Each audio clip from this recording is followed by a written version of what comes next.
interweb. Hello, my hat is crooked. Give me a minute. There we go.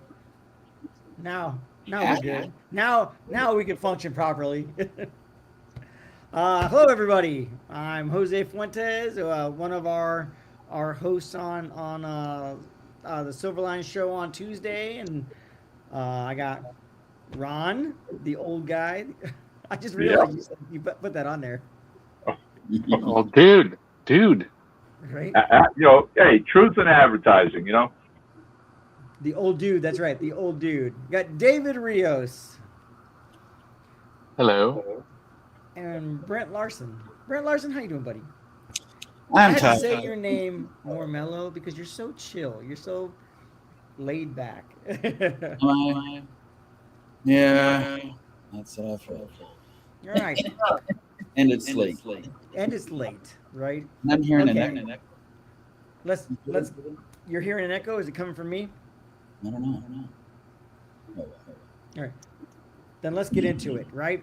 So the topic for today, even though we didn't have it to share because we're procrastinators to the highest level, is knowing your worth as a creator, and I feel that is a topic that we can talk about that has several layers to it. That is something that advice that we can give. We have professionals. You know what I mean? I mean, we're all professionals, truly, but we have those that have been in the business longer and those that haven't. So, I think, given a lot of like what we do and as comic book creators, I think everyone at like conventions and whatnot think that we've got it all figured out. Like the world makes sense to us because we make comics and we know exactly what we're doing. And to be perfectly honest with you, that is not always the case. And we have just as much insecurities and doubts and just things that we are still working out ourselves. And I think that works on all aspects, be it writer or artist. Yeah, well, that never changes, and I think that applies. Like you just said, Jose. Okay, it applies to artists. It applies to writers. It applies to music composers. Any creative soul. All right. There's a point where you start reaching certain levels or goals that you had, and even with success, there's always a question in the back of your mind about how good are you? Have you achieved anything, et cetera, et cetera? And I think the foundation for that, and I'll be curious to hear what, the rest of you guys, history is, all right? As far as one of the things to discuss about self-worth or creator worth is what was your environment, all right, growing up and coming to this particular talent that you have, and was it supported by your family, et cetera, et cetera? And for yours truly, I can remember by the time I'm out of grade school, I'm this huge comic book nerd, right? Huge comic book fan, and I'm making my own little comics, mimeograph stuff and whatever, okay? But nobody's taking me seriously for any of that, especially my parents, all right? I mean, I get to high school and I want to just stick to learning how to write, all right, learning art, storytelling, etc. But my mom is like, oh, you got to learn math and science. So that was a really, they lit a fire under me, and I will always, appreciate that. I always give them credit for that. But again, it was something that mom and dad just couldn't wrap their heads around to a combat zone. So here I am. I've got 13 months left. All right, we're on the home stretch. And I get my orders to go to Vietnam. Mm-hmm. Uncle Sam doesn't miss a beat, right? Okay. So I get 2 weeks leave. I pack up everything, that I had in California.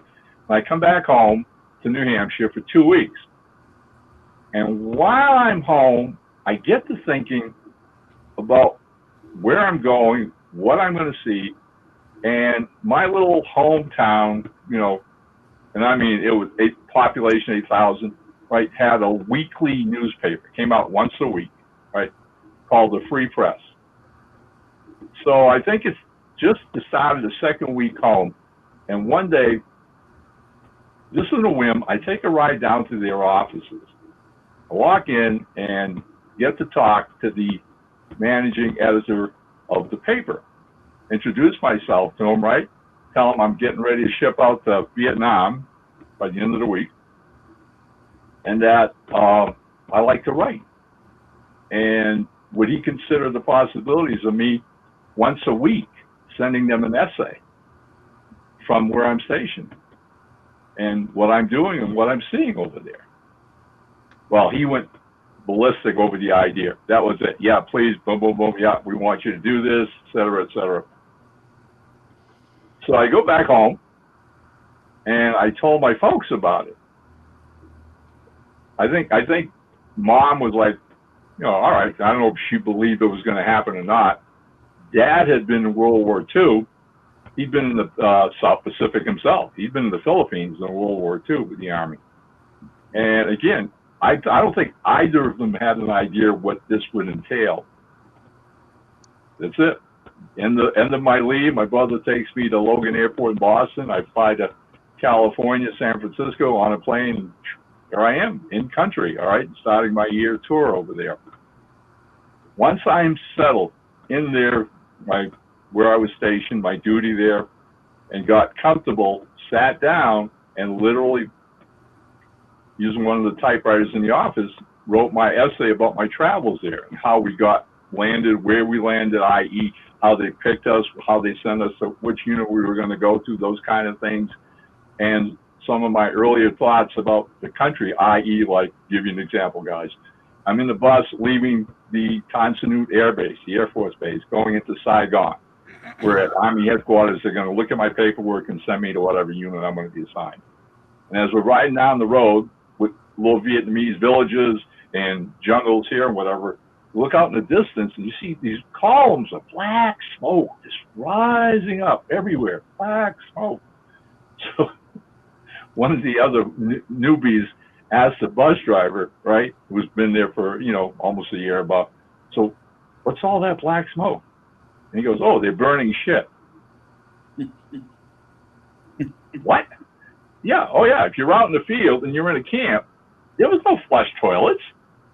So basically, you had outhouses, right? And you had cut drums. You sat over these, wooden slats. That's where you did your duty. And once a week, 2 guys would get picked out of the company to have shit burning duty. And you'd go open up the back, take out these tin drums filled with what, drag them out into the open field, pour gasoline on them, light a match, and burn shit. All right, which I got to tell you, it's got to be one of the most humbling jobs in the world. Because after I had done it a couple times, I told the guy I was working with that day, well, I got to give the Army credit, because after doing this, there isn't a single job back home in the States I will not do. You understand? Because I can say I burn shit. You cannot stop me. All right. But anyway, so I wrote this article. I sent it back. Get a letter back about a week later. My mom's writing me all the time. I'm getting letters from relatives. But I get a letter back from the editor. He absolutely loved it. It appears in that week's paper, right? And he'd written an introduction, right? One of our native sons, Ron Fortier, is going to be in Vietnam. He's with the Army, blah, blah, blah. He'll be reporting back once a week. So once a week, I did this little essay for the local town paper. Now, Mom's excited about it. The guy who was really wound to sound was my dad, because I don't think my dad, I later found this out years after he even passed, but I'd been doing it for like about a month. And one day, Saturday morning, Dad takes a ride down to the local gas station to fill up the car. And he's standing there pumping gas. And across from him is somebody he knew in town. And he looks at my dad and says, "Hey, George." And my dad turns around and he goes, hey, that boy of yours, he says, he's writing some really great articles from over there. He says, that's quite a job. You should be really proud of him. And Dad was. All right. I mean, Dad came home and was like mom for sound and really proud of it. So back and forth, I come home from Vietnam. Mom had clipped out all those articles. She put them in an album for me. God bless her heart. But then it was again back to, well, now you got to go to college. Now you got to get a good job. Now you got to do this and all that. And my only thought is, I got to start writing scripts. Okay, I'm home. I got to start writing scripts. I want to break into the comic business. And Mom just looked at me like, yep, he's still nuts. He's still crazy. He still hasn't got that stupid bug out of his head. So again, it's like this uphill battle, all right, to do this. And the truth of the matter is, I got married a little impulsively and had 3 beautiful children. But my first wife was pretty much along the lines of, you know, a practical person like Mom was, and just didn't understand me sitting at the kitchen table till 12 o'clock at night after I'd come home from the factory writing scripts. And she didn't like it. She fought it tooth and nail. I was taking time away from her. I was taking time away from the kids, which have ultimately led to a divorce, which was going to happen anyways, which is years behind me now. The kids are all grown up. Everybody's fine. But on my own again, that realization came to me that I can't let other people change me. I have to be who I am. And that's a writer. And that's a person who loves comics and wants to work in this profession. So ultimately, doing that and sending in scripts and getting rejected and sending in scripts and getting rejected, I meet my now wife. And she's a product of divorce herself. And as we're dating and getting closer and realizing that we have a lot of things in common or whatever, though, she was just the exact opposite of my first wife. She thought my writing comics was such a great thing. She read my scripts. She thought they were wonderful. She's better at grammar than I am, right? And then just basically started encouraging me to the point where I finally made some sales, and she was more excited than I was. And then I realized, yeah, okay, this is the one. I am not letting her go, all right? So having Valerie in my corner was like within a year and a half of our getting married, that I sold, Gary and I sold that story to Charlton Comics. Ocean Comics came along and had us do that Street Fighter miniseries. I did the Popeye comics, and out of the blue, Mike Friedrich gives me a call and says, hey, I want to be your agent. You know, let's get you out here to San Diego. And my career just took off, all right? So I know I'm straying way off from what the actual topic is, but I think foundations are important, okay? And I almost had none at all, except for a couple of really great high school teachers. And then it was because of Valerie and her love for me and her support of me. I'm recognizing, you know, this is something that's part of my soul. So I'm just curious about the 3 of you. Did you have those kind of restraints, or did you just have support from day one? So for me, piggybacking on foundation is important. My parents were divorced as well. My mom fully, you know what I mean, whatever you want to do, you know, just do it. You know what I mean? But I too come from, you know, a small town, and the paradigm in the town was you go to school and either you go to college or you go work in a factory, because that is what is asked of you. You go and you work for your family. My parents didn't quite know how to really understand me wanting to be creative. And they were supportive, but didn't know how and what to do it, right? On top of that, you know, I was told, you know, in middle school and whatnot, that my artwork was trash and I should never draw again. So I didn't. I would doodle by the phone, but that's about it. By the way, people that are watching, young people that are watching, we used to have phones with cords on them, and you'd only go so far. It was a tether. You had to stay there. So if you were going to answer the phone, you brought your paper and your pencil with you. But um, the foundation is important. But like I'm 50 years old now. So when I was in school, it was the 90s, and people didn't understand that in order to be creative, to go and do the things, to be a creative person, you had to not fall in the same groove that everybody else was falling into. And um, that's rough. You know what I mean? You may have supportive family, but that's rough. So for me, um, I definitely got support from my wife. You know what I mean? My first wife, she didn't quite understand, but she didn't have anything against it. Just how do we step forward in that, right? We don't know. We didn't know anybody. There wasn't like I didn't even the idea of going to talk to comic book artists and creators. They seemed like way up here to me. You know what I mean? And so the idea of even trying to talk to somebody just baffled me. And plus, I was still am super introverted. So like going up and talking to someone is like pulling teeth for me. Just in general. Like I've gotten better, but still in general. But like I said, with my wife, going to art school, learning that I did a convention. It's before I went to art school. It was the first convention, really for the first like distance convention I ever did. And I was asked, hey, you want to come up here and do a panel with us and critique portfolios? And I'm like, sure. Like I've never done that before, no problem. Like I have no formal training, and all the people I know that were up there had gone to school for. That's what they went to school for. So I went up there, and I was one of the first people everyone like met and brought their stuff to me. And so I gave them an honest critique. I was like, listen, this is what I think is good. This is what I think you need work on. And honestly, 9 times out of 10 of all the people that were there, the person next to me who I looked up to him because I knew he was going to school. This is what he went to school for, right? I was like, yeah, I mean exactly what he said. Like I honestly don't really have anything else to add on top of that. What he said, I was like, oh wow, like I kind of know what I'm talking about a little bit. And still not letting that go to my head. It was still years later that I went to art school. You know what I mean? To just better sharpen my pencils. If to put it in a weird way. But yeah. Dave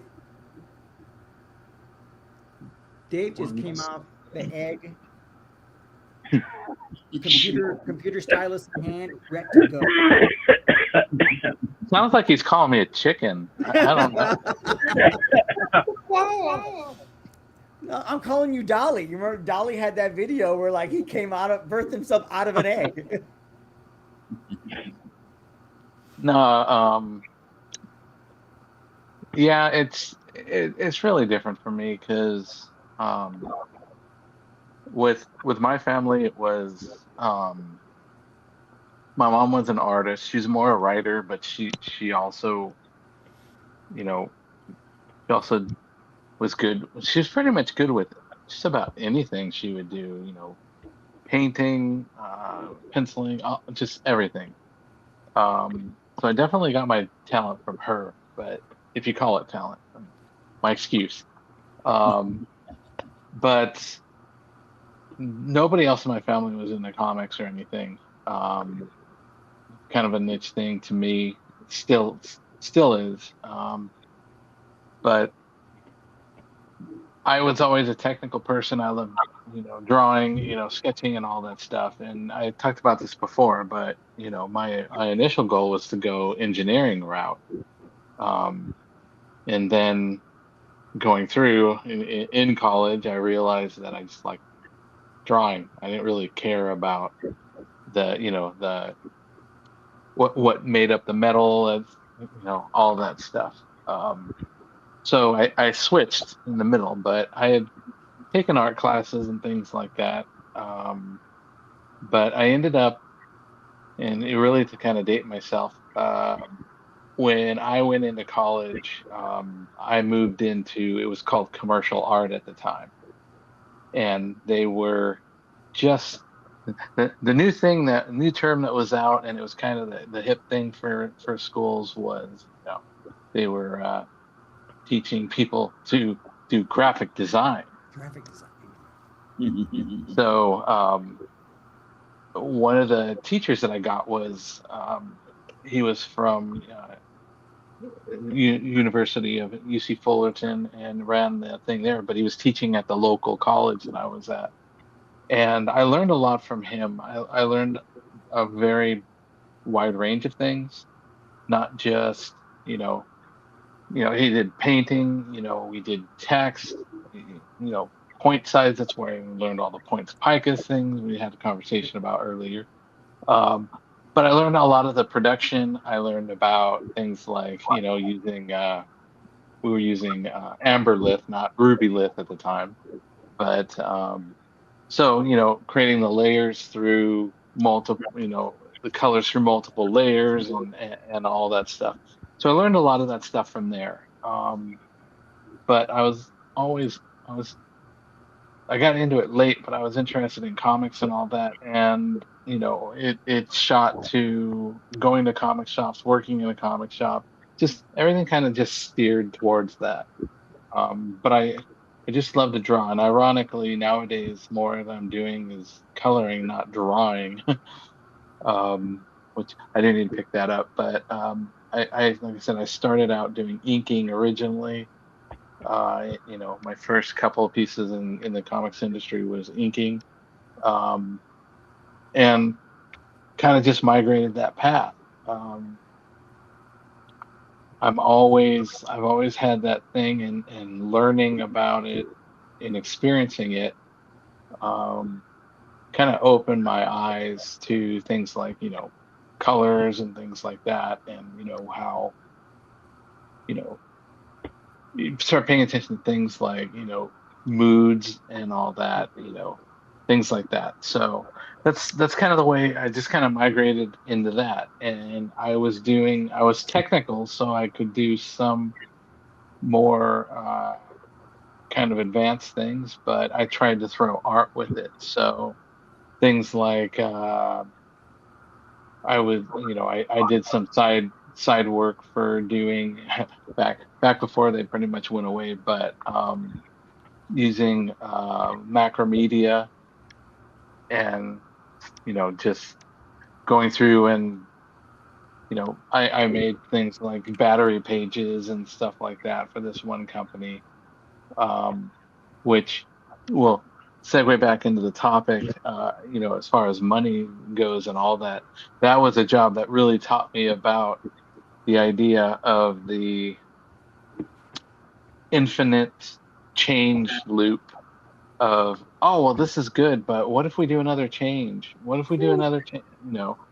And then you find out you're like on Rev 17, and you're like, there's got to be a cutoff. There's got to be a cutoff where you say this. Nowadays, you could put that in your contract if you're doing graphic design. It's only so many revisions. Yeah. So, and I was doing logos and things like that, and I try to pull a lot of different jobs to do a whole bunch of different things. I worked for a friend of mine. He was an entrepreneur guy, just all over the place.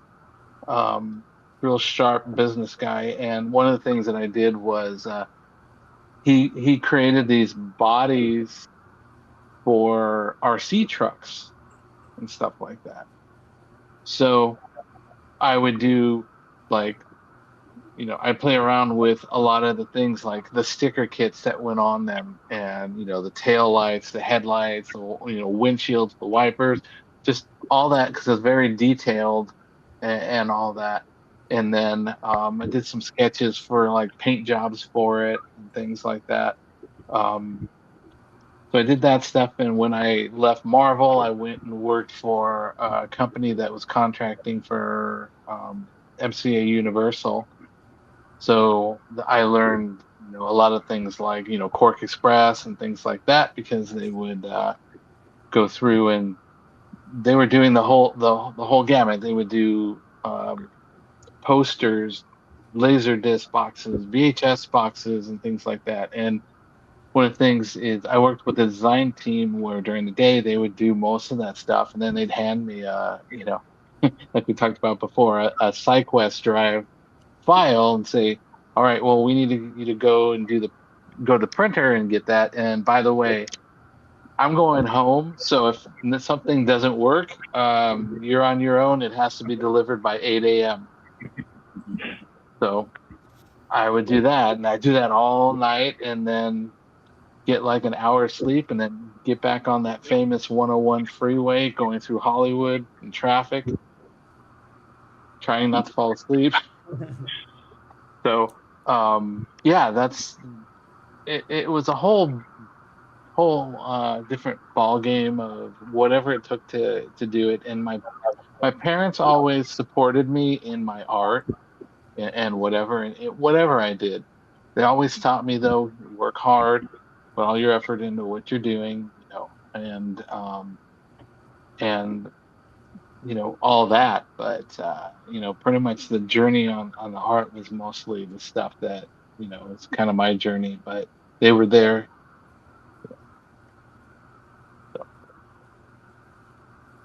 All right. Hey, Yeah. Brett, what about yourself? Yeah. Okay. Remind me what the question is. Well, basically, your own My journey. environment as far as support. When you decide, hey, I want to be a writer. Okay, Yeah. was that a shocking thing to friends and family? Did they suspect it? What happened? Yeah. Okay. So I'm still hearing an echo. Here's. Yeah, me too. I muted at one point, and I think the echo was still there. So, and Brent, I saw you did too. Yeah. No. That's So okay. it's probably one of these two. It really turns the vibe. But okay. So for me, writing is interesting because I started. I wrote some things when I was a kid, and I even got an award for writing a short story. And the teacher read it in front of the whole school and everything, and that was all good. But I started getting into comics after that, and my parents were very against me reading comics. I think they just really felt like waste of time. Would you please grow up? And for that reason, I really just kind of realized that if what I wanted to do, and I didn't realize this early on, but this was what I experienced, which was if I was going to do something like that, I would have to just do it. I would not be able to. I would not experience a lot of encouragement. And to tell you the truth, I still feel that to this day, because I'll be honest, I think probably of the four of us, I am probably the one who is, I think, least tried in the marketplace. And, I've written a novel that I'm trying to get published and represented. I've written a few comics that some people have read, but largely I didn't even really get any real affirmation that I might actually be okay at this thing until I started writing. I started going to these Campus Crusade for Christ meetings when I was going to Northern Arizona, and I started writing skits for our weekly meetings, and people really liked them, and I couldn't believe it. It was like, I'm actually good at something. It's wacky. And that made me really happy in a way that any creative guys, we all know this, it taps a part of your brain that nothing else can touch. Just this feeling like I am living in the zone of life. And it was great. And I started thinking, I have an interest in this. I wonder if I could just learn how to, write screenplays. So I eventually came on staff with Campus Crusade. I still am to this day. And I had some leeway in my first job when I moved out here to Florida, and I was working at their headquarters. And I realized I could probably learn by doing some kind of correspondence course, which is funny. This was right before the web really started to blow up. So I was still sending stuff through the mail and everything. I missed like the internet boom by like literally a year or some wacky thing. But anyway, so and that way I just learned how to do it, and I was like, this is me. I'm a screenwriter. This is so cool. But while I was doing that, I remember very specifically going to, I was in Colorado doing like a summer long, some classes I was taking.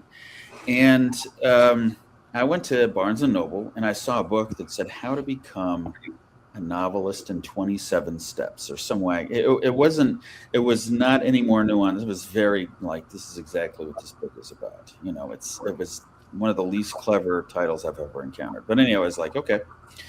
And I bought it. And I remember thinking, I think this is what I want, which is so weird because I had never thought about being a novelist before. I had never thought about writing for a living. I don't think I'd ever written anything longer than like 2 pages long. I was like, I think I want to be a novelist. So I went to and the first stage was like, make sure you have a good writing space. And I'm like, check, I'm living the dream.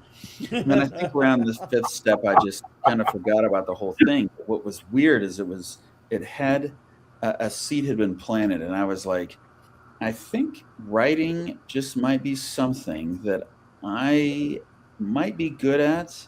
I don't have anyone else's word on this other than some people like my sense of humor, but that's really all I've got. I guess that'll have to be enough. And in my 30s were pretty much spent just thinking that and then feeling lousy because I had such little output. So it was like, what were my 30s? My 30s are about me feeling lousy because I wanted to be a writer and I wasn't writing a thing. And then my 40s happened, and I just somehow found a way to start incorporating it into my day. I had read all these books on how to write, and I think I just kind of figured out how to prioritize better. And then I met Roland, and he started talking to me about what it would be like to actually write comics, and in a way that was like, you know, this is not like, I don't need to get discovered to break into comics. You know what I mean? It really just, it helps that someone on the inside knows the business, but it also just helps to sit down and write the thing you want to write. And It was almost like that lesson probably impacted me more than anything else I've ever encountered in terms of how to be a writer.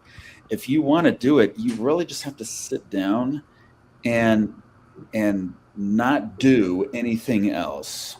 And weirdly enough, that has probably motivated me more than anything else. And since then, like I said, I still feel like I'm in this place where maybe one day I'll be able to say, I really have people in my corner who really believe I'm a good writer.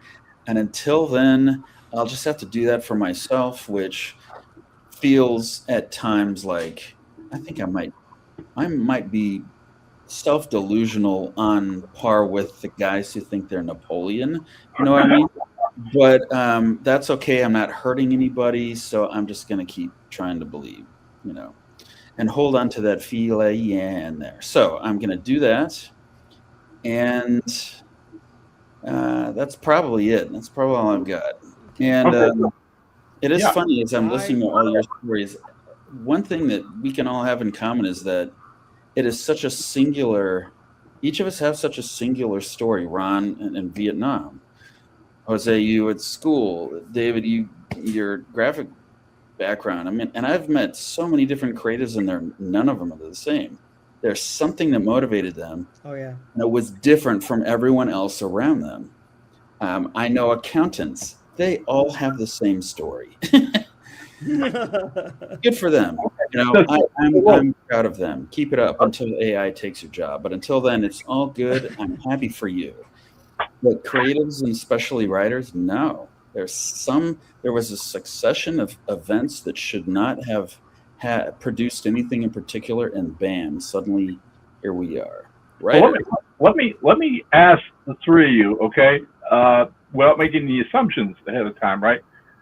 But again, I agree with what Brent's saying about our own unique journeys, all right, which are that, and that's what I always encounter likewise when I meet other creators. Yeah, every one of them is unique. But I wonder, and this is going to lead into the topic tonight, Jose, so hang in there, all right? This is going to work brilliantly into our topic, all right? Which is, most people probably would just call me a bald-faced liar who've known me over the last 10, 15 years.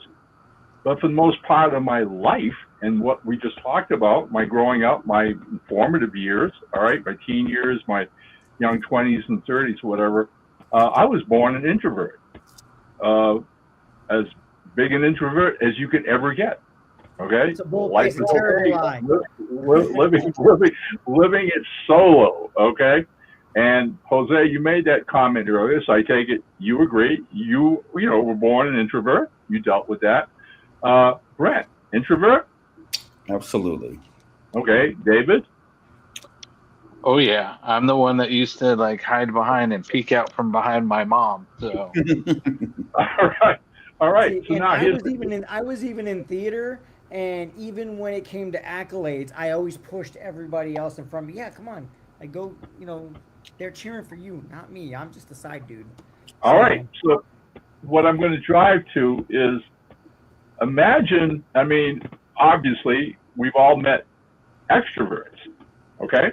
And I know a couple personally. We have one in our family who I love dearly, all right?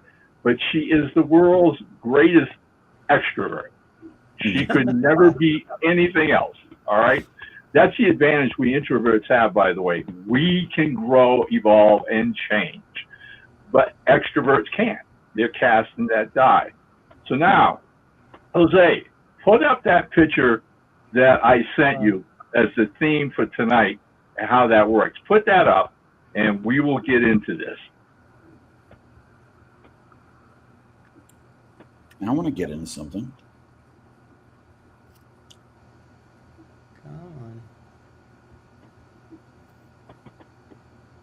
Being aware of your own self-worth, and that the image is going to do everything for that. And then we will get into that discussion. And there it is, the classic, all right? It's the classic, all right? I told him it didn't look like me, but... Well, again, as Jose points out, his middle name is Angel, so we know what's being represented here, all right? But that's a classic introvert creator, because ultimately, as you go and evolve into the business of achieving your goals, these two guys pop up, right? The one who says, hey, you're really great. You got a talent for this. You're awesome. Just keep plowing ahead and working. But hang it all, there's the other guy, all right? And the other guy is just as loud and sometimes even louder, all right? Man, you're a fake, all right? Man, you got lucky with those first couple of gigs. But sooner or later, they're going to figure out you're just an imposter, you're faking it, and man, are you going to crash and burn when that happens? Now, can you imagine that being the case for an extrovert? No freaking way, all right? Extroverts learn, they achieve, we're on our way. Us introverts, this is something we grapple with. And as a guy who's been in this business for over 50 years now, let me tell you something, it never does go away completely. Every time I get a new gig, a new job, something I'm going to write that I've never written, a new genre or whatever, all right, that guy with the horns is always there. He is always there. You have to evolve and understand that the reality is probably just someplace in the middle, all right? To put aside your ego, to basically say, and truthful, I'm an okay writer. I've done some good things, some better than others, and I've done some stinkers along the way too. So you can remove that image now if you want, Jose, and let's get into this subject about how do you drown out that negative voice? Thoughts and ideas? Well, I'm going to bring up a point that that Brent made. You get those Napoleons, right? Those people, and I feel there's two sides, right? You have the Napoleons, and I've heard that before. There's people who like, and like you said, they're the extroverts, you know what I mean, but not a little more negative, right? In that, like, oh yeah, like I'm doing this, I know what I'm doing, you know, I'm amazing. You need to pay me $1 million for one piece of artwork. Oh yeah. Now, I want to throw the disclaimer out there that I am not talking about anybody in particular. I feel some of us have a little bit of both. Okay. Then I want to also mention about a term that I just recently learned. I've never heard it before, and Ron brought it up to me during the week, and we were talking about it before the show started, and it is imposter syndrome, right? And it sounds a lot worse than what it is, but I looked it up, okay? And imposter syndrome is the psychological pattern where people doubt their skill and success, okay? Now, being that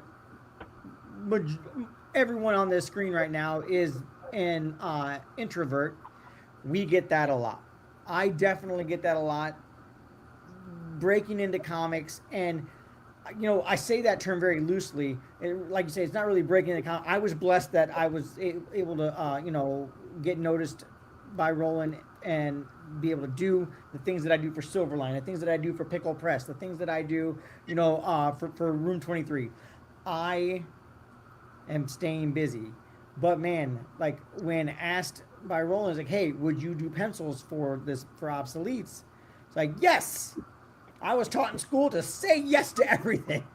And then I had to put up. And I'm like, back it up. There you go. Yeah. I mean, I know what I'm doing.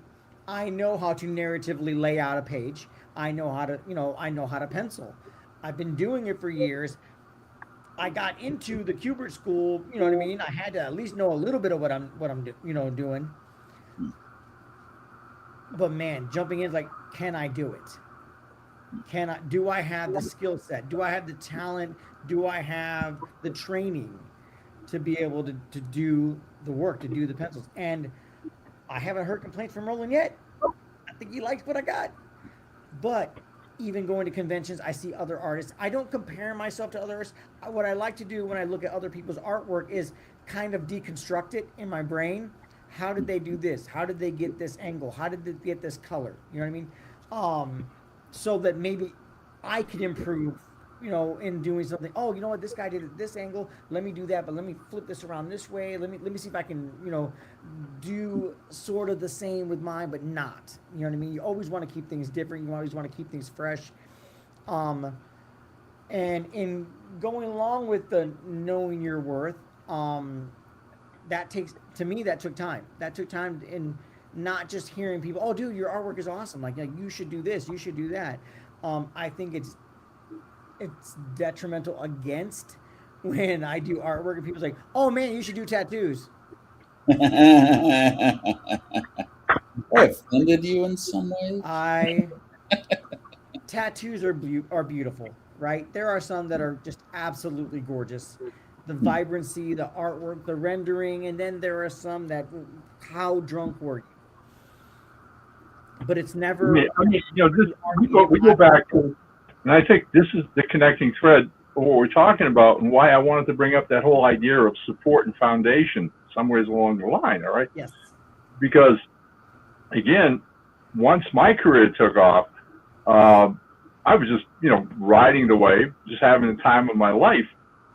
But there came points where I would get assignments that I just didn't feel competent enough to tackle.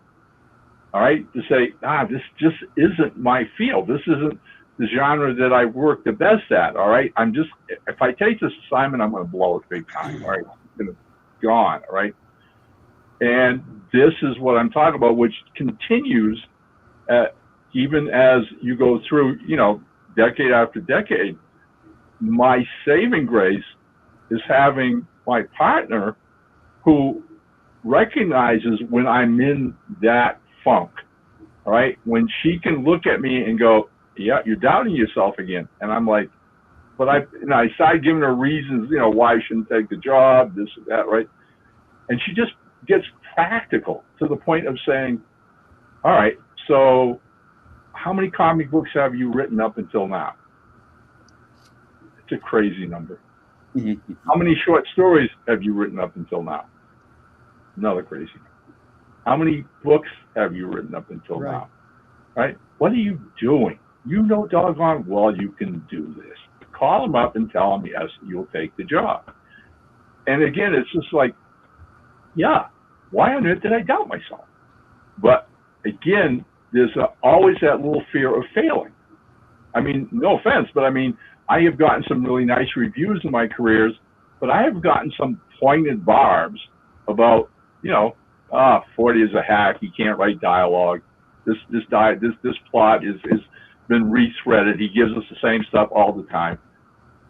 And, washing that off your back like it doesn't bother is BS, okay? It bothers, okay? It zaps you, okay? Like, did I let somebody down?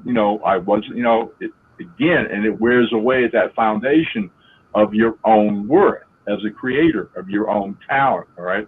And so, yeah, as I got older, as I had more and more successes, I began to take criticisms with a grain of salt and allowing the fact that I'm never going to please everybody. It's not going to happen. I wish I could, but it's not. And there are people out there who just are not going to pick up a Ron 40 comic book or whatever because they don't like the way I write. Well, hey, there's plenty of other people to entertain them, okay? Knock on wood, I have some fans. I have a small little gang of fans who, God bless every one of them, all right, pretty much pick up everything I write. And I love them to pieces, okay? But again, it's finding that truthful place where I stand in the grand scheme of things, and that's a decent writer who enjoys what he does and hopes that he entertains people while he's doing it.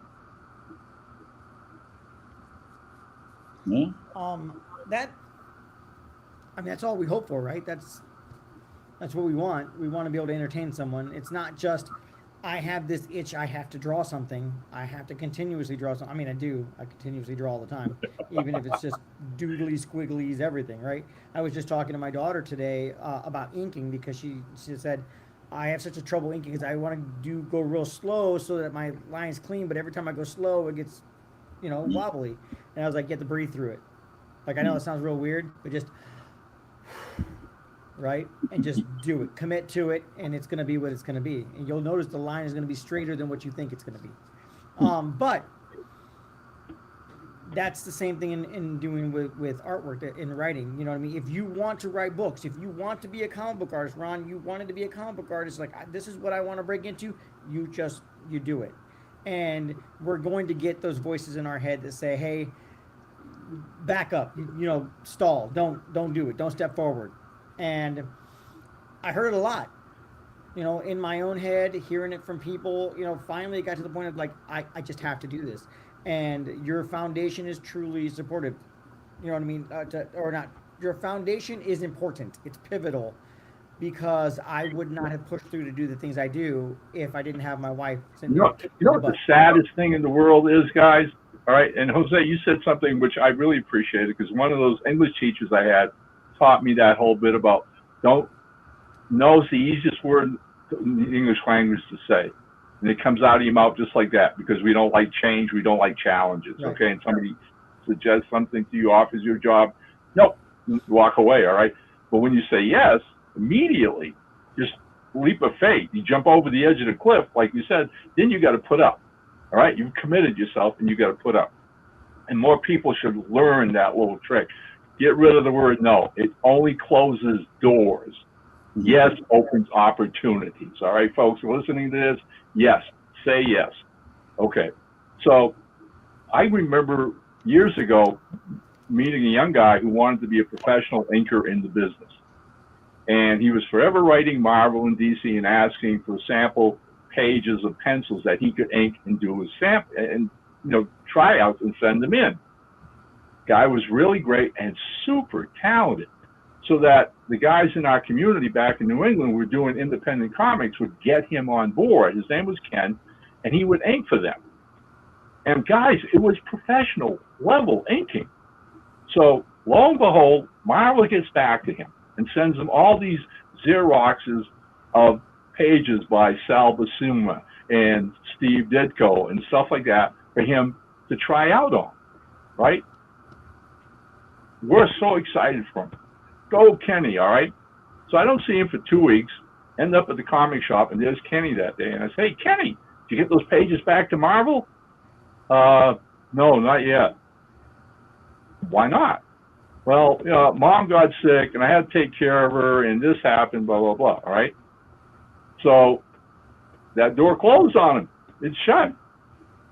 Well, 6 months later, he gets Joe Rubinstein, one of the finest inkers in Marvel, sends him samples and tells him, if you can get these to me within a week, I can get you some background work at Marvel, inking Marvel. Kenny, you know, all right, this is it. And we're all excited for him, right? Run into him 2 weeks later. Now, this is a week after that deadline. So did you get those pages off to Joe Rubinstein? No, they weren't ready. They didn't look good, blah, blah. Driving home that day, Valerie looks at me and she goes, he's afraid of failing.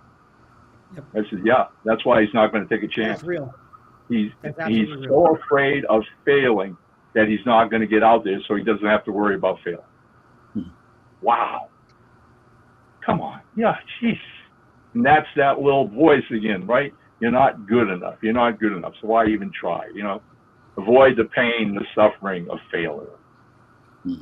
Listen, there are a lot of artists and there are a lot of writers that, you know, they fail. They submit, you know, a portfolio. They submit a story, and they get rejected. Ron, you've already told us before that you've been rejected. You know what I mean? And I'm not saying tons of times, but you know, your fair share. You know. Yeah. Now. But my attitude was never to quit. I didn't really do that a lot. Now, what I did do is I did submit a portfolio to Marvel on like 2 different occasions. I submitted to another company just because I wanted to see. Like, I'm happy where I'm at, but we should always want to stretch. I love everything I do for Silverline, right? But we should stretch. What can, you know, see what else we can do. You know what I mean? I'm always going to work for Silverline. I'm always going to be here. Hefe, I will always be here forever and ever. You can't ever get rid of me, right? But stretch yourself out. See what other people think. At bare minimum, see what happens, right? But that was the hardest thing for me, was to submit that yellow folder, that yellow envelope, because just the idea of like someone's going to tell me, no, they're going to just say it's garbage. You know what I mean? That's that, you know, that devil on your shoulder telling you like, hey, you're not good enough. You're not good enough. And you know what? I might not be, but I'm going to give it my all, and I'm going to do everything I can to, you know, do the best work I can possibly do. And that's where, even as an introvert, even, you know, those people that like, oh, I don't know, which it's me most of the time. We have people kicking us in the butt saying, no, dude, do it. Stop being ridiculous. Just do it. Just submit your stuff. You're tripping over yourself. And that is a legitimate thing. You know what I mean? For a creative. You know what I mean? We trip over ourselves all the time. But listen to your family. Listen to your friends. Those people that are sitting there telling you, hey, dude, you're awesome. Like, that's really good. You know what I mean? Listen to them, because that is going to help you just build that confidence inside you. It's like, you know what? These people have said it, and yet you can make up all kinds of excuses. Oh, they're just family. Family's always going to say that. But then submit your stuff to someone else and hear what they have to say. Go to somebody partial. Go to somebody, you know, unbiased, and say, hey, would you mind looking at my stuff? Would you mind looking at my portfolio and telling me what you think? Would you mind reading like my little, you know, intro to my story?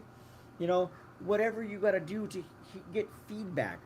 And I was that guy. I was like, man, like, okay, like, go do your stuff's garbage. Like, don't ever draw again. Oh, okay, I probably shouldn't.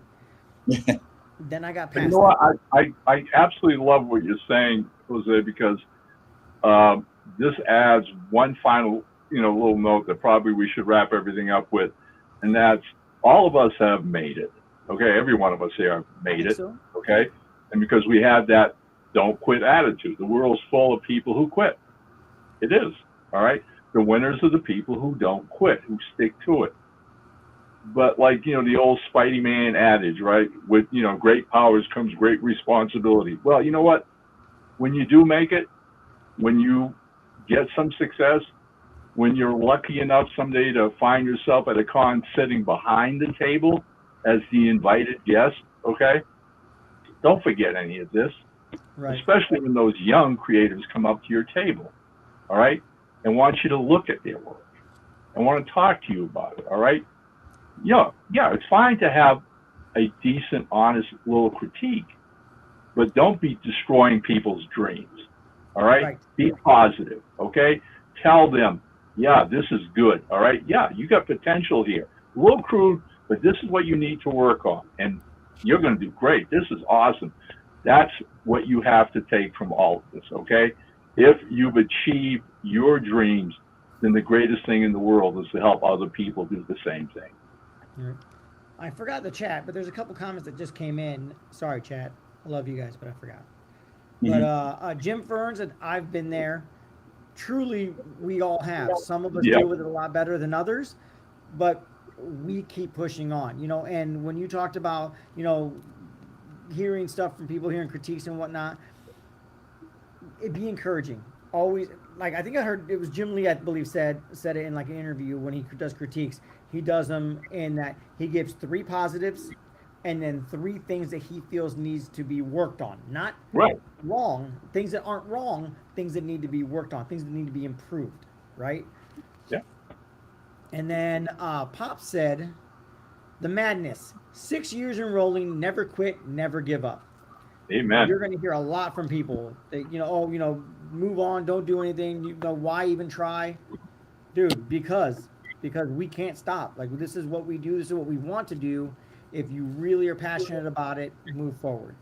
Okay, so here we go. I got to read that. Just read that. Okay. Argo Comics says, you only go around once and you have to pursue your happiness. I always try to find positive in reviews and not just critiques. Amen. I absolutely agree with that. Yeah. Okay, so here we go. Jim Epilogue to Ron's story, all right? Dad passed many, many years ago. Mom lived to 95, right? She passed living in a senior home where she was for the last 8 years of her life. By that time, I'm a published comic book writer, and I sat visiting her, and I always bring her some of the comics I wrote. Not realizing how she's receiving this until a couple of months of doing this, Valerie and I go visit her one day, and we run into these old ladies in the hall. You're the famous comic book writer. Gaby told us all about her son. She's so proud of you. Nice. And then you're like, I have achieved. I've done it. I've done it. I made Mom a convert. That's awesome. God bless her soul. All right. We, in all our crazy ad-libness, but we have been That Silverline Show on Tuesday. Catch our other shows with other creative people that we love, and I'm going to have to click on buttons real quick because I forgot to bring up the calendar.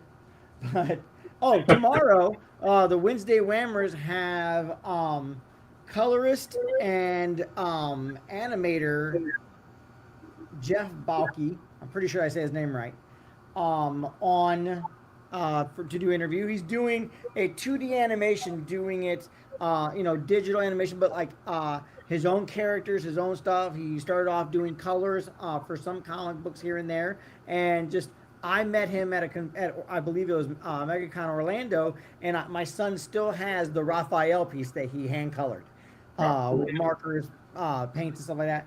But that's who's on tomorrow, and then Sunday, that's tomorrow at 9 o'clock, 9 o'clock Eastern time. Adjust that to your area, and then Sunday, our Sunday, Silver Sunday, they have guest Jim Chadwick. They're interviewing and questioning and berating with beautiful questions. So, until next, I have our topic for next week. How to think critically about comics. Whoa. That is our topic for next week. That's a good one. Yeah. All right. That's a good one. Yeah. Right? How to think critically about comics. All right. Everyone so- you can catch our other shows, as I said. And, Thanks for watching.